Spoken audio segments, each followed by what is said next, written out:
Hello and welcome to Refreshing Viewpoints, where we are prospecting for gold in the Golden Isles of Georgia. I'm your host, Bill Austin. But first, a word from our sponsor. You've been to many hotels, but you've never been to anything like the Ocean Lodge. Luxurious rooms and dedicated staff will keep you incomparably comfortable, while large-screen televisions and free internet connection keep you entertained. You can wake up to breakfast cooked to order, spend the day exploring the history-rich island of St. Simons, and finish the day with dinner under the stars. You can enjoy a relaxing massage, play a round of golf, or even go sailing along the beautiful Georgia coastline. And all the while, the Ocean Lodge's stunning architecture and breathtaking views will surely make it a trip to remember. To learn more or even book your own online reservations, visit www.oceanlodgessi.com. Hello and welcome back to Refreshing Viewpoints.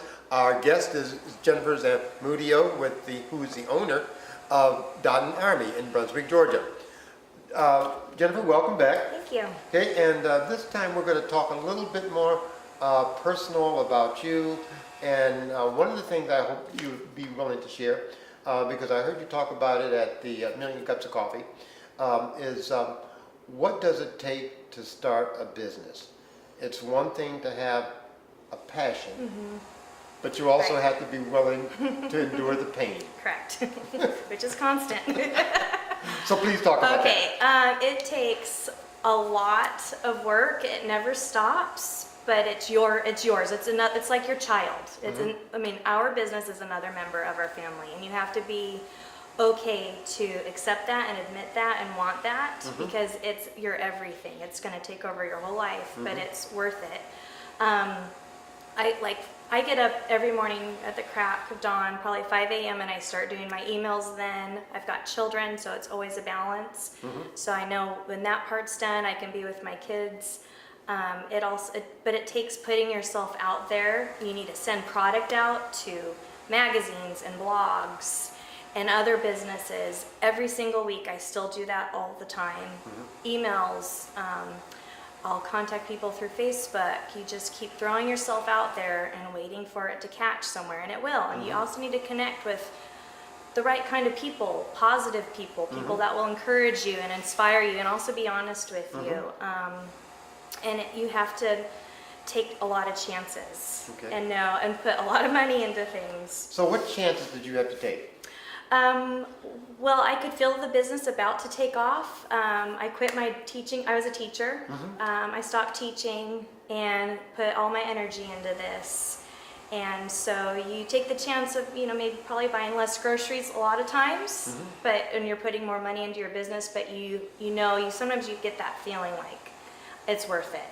And sometimes it's just taking chances and also buying a lot of product. I bought rolls and rolls of fabric, hundreds and hundreds of dollars when I didn't really have the money, but I knew it was worth it in the long run.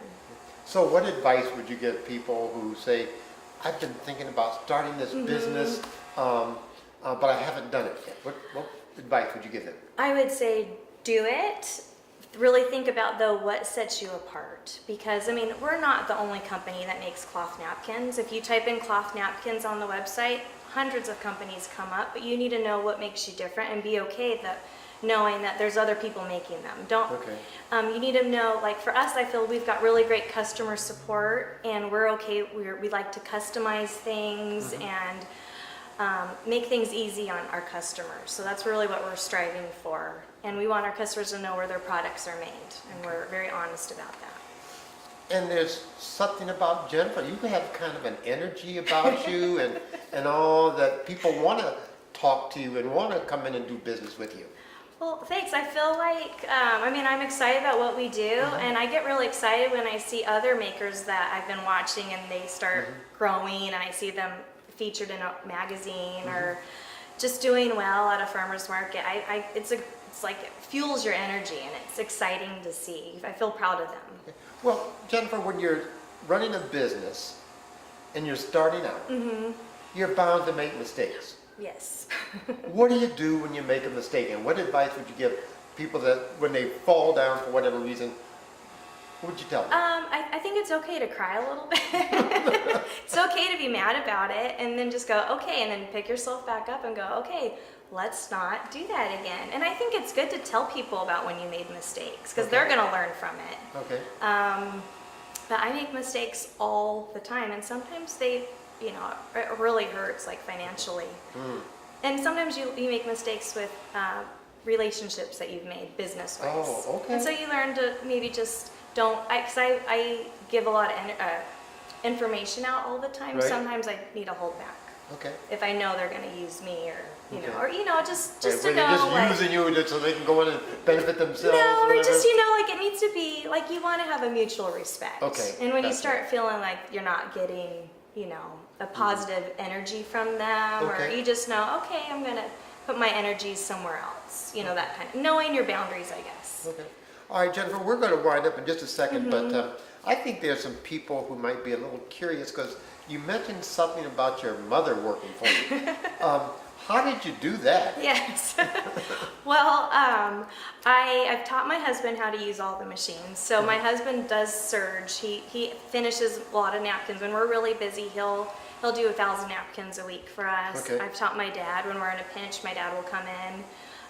And my mom is the one who taught me how to sew.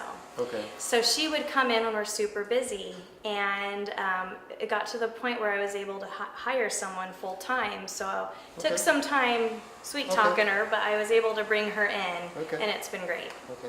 Jennifer, thank you very much for Thank being you. a guest on Refreshing Viewpoints.